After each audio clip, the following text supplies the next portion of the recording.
Welcome to the Society of Pediatric Pain Medicine Visual Pearl series. Today's topic focuses on the external oblique intercostal ultrasound-guided nerve block.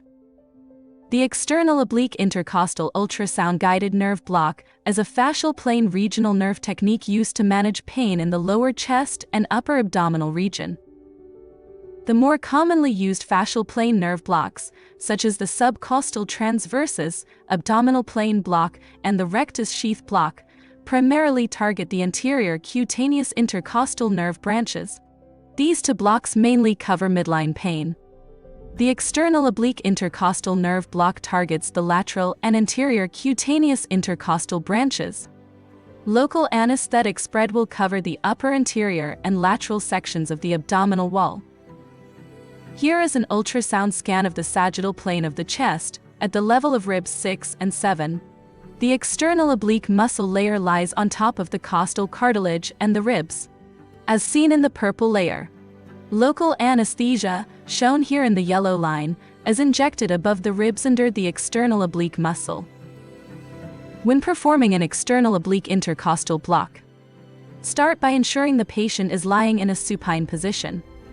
Choose either a high-resolution straight linear probe ranging from 5 to 13 MHz or a smaller linear probe with a more compact footprint for small infants. Position the ultrasound probe sagittally, aligning it between the anterior axillary and midclavicular lines.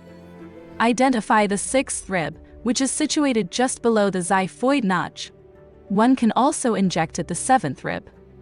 Administer the local anesthetic by injecting it or placing catheters carefully between the external oblique muscle and the sixth rib costocartilage.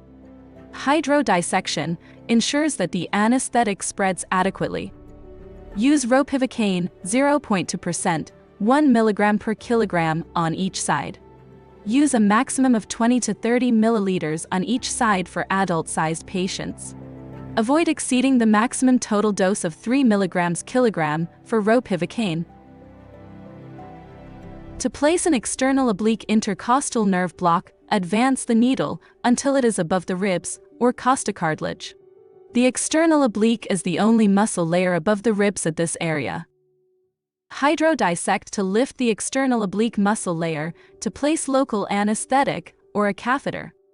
Aim for the rib as the backstop to the needle for extra safety from possible complications from deeper needle placement, such as a pneumothorax, bleeding, or injection into the liver.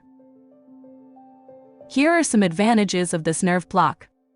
The external oblique intercostal nerve block can be administered while the patient is supine, making it a convenient option. It's technically straightforward to perform, and it's particularly well suited for obese patients. The external oblique intercostal nerve blocks and catheters are an alternative to epidural and paravertebral blocks. Additionally, anticoagulation isn't a concern, since the lower risk of bleeding is similar to that of peripheral nerve blocks. External oblique intercostal plane blocks offer a safer alternative than procedures involving neuraxial blocks and catheters, like epidurals. The risk of bleeding is significantly lower when opting for this approach. To ensure safety during the procedure, use the rib as a reliable target when inserting the needle. This precaution helps prevent complications, such as accidentally puncturing the pleural lining. Potential complications include local anesthetic systemic toxicity, bleeding infection, and pneumothorax. Nerve block catheters can be strategically placed to provide extended pain relief. These catheters are located distal from the incision sites.